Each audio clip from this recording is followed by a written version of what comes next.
Hello everyone. एक NEET में ये क्वेश्चन पूछा हुआ था कि क्वेश्चन में कह रहा था ना, एक राइट एंगल प्रिज्म है, ठीक, राइट एंगल प्रिज्म है ना, ये एंगल 90 डिग्री है, ठीक है।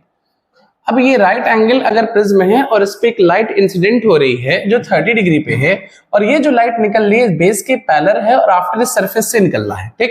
अगर ऐसा है, पहले इंसिडेंट हुआ, बेस के पैरेलल निकला और फिर सरफेस से क्या कर गया, ये सरफेस को ग्रेस करके निकल गया, ठीक। अगर ऐसा है तो बताइए इसका रिफ्रैक्टिव इंडेक्स क्या होगा, ठीक है।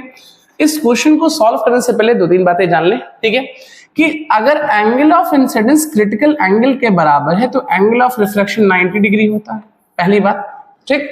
अगर कहीं पे भी एंगल ऑफ इंसिडेंस जो है एंगल ऑफ रिफ्रैक्शन के बराबर, angle of incidence critical angle के बराबर है तो हमारा जो रिफ्लेक्टेड रे होता है 90 डिग्री होता है, मतलब कि वो जो रिफ्लेक्टेड रे है सरफेस से ग्रेस कर जाएगा। अच्छा, एक बात याद रख ली, फिर याद रख लीजिए कि sine C is equal to होता है 1/n, है ना, ठीक, जहां पे सी क्रिटिकल एंगल है। दूसरी बात, प्रिज्म में R1 प्लस R2 की वैल्यू A होती है ना।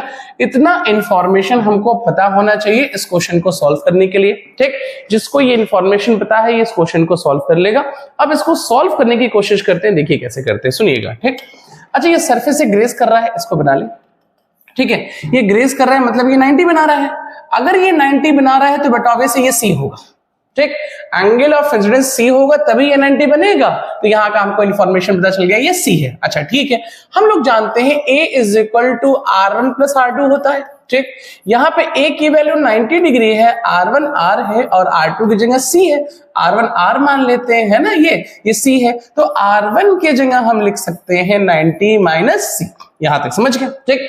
अब इस वाले पॉइंट पे हम लगा लेते हैं स्नेल्स लॉ, क्या लिखते हैं, साइन I मतलब 30 अपॉन साइन R का मतलब कितना है हमारा, R1 इज इक्वल टू क्या, n, है ना, ये हो गया ना। अच्छा, अब समझो, साइन 30 की वैल्यू हो गई हाफ 1/2, ठीक, तो 1/2 और R1 की जगह लिख सकते हैं sine 90 minus C is equal to n।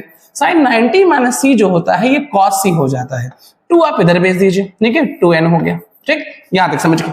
अब देखिए क्या है, थोड़ा सा और करते हैं, आप cos C की वैल्यू यहां से 1/2n लिख सकते हैं, दोनों तरफ स्क्वायर करिए, cos स्क्वायर C को आप 1/4n स्क्वायर लिख सकते हैं, ठीक है। अच्छा, cos स्क्वायर हम लोग जानते हैं sin square theta plus cos square theta की वैल्यू 1 होती है।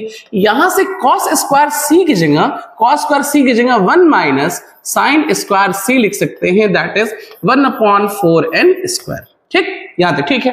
अच्छा, 1 माइनस इसके जगह आप क्या लिख सकते हैं, देखिए मैंने पहले बताया 1/n, ठीक है, तो साइन स्क्वायर है तो 1/n square is equal to 1/4n square. तो ये वैल्यू आ गई आपकी 1 is equal to 1/n square plus 1/4n square. LCM इसका 5n स्क्वायर, ठीक है, ये ना, सॉरी 4n स्क्वायर, ठीक, और ये हो गया 4, ये हो गया 1, दैट इज क्या, ये वैल्यू आपकी आ गई 5/4n स्क्वायर। n स्क्वायर की वैल्यू लिख सकते हैं यहां से 4/n स्क्वायर ना, देखिए n स्क्वायर ऊपर भेज दे रहे हैं, ठीक है, n स्क्वायर 1 में, तो n square is equal to 5/4 और स्क्वायर रूट हटाएंगे तो 5 का रूट 5 आएगा, 4 का रूट आपका 2 आ गया।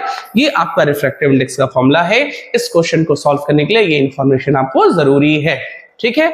अगर इसके अलावा और भी कोई क्वेश्चन आपको जानना हो तो आप मैसेज करेंगे ना, हम उसको भी एक्सप्लेन कर देंगे। Thank you.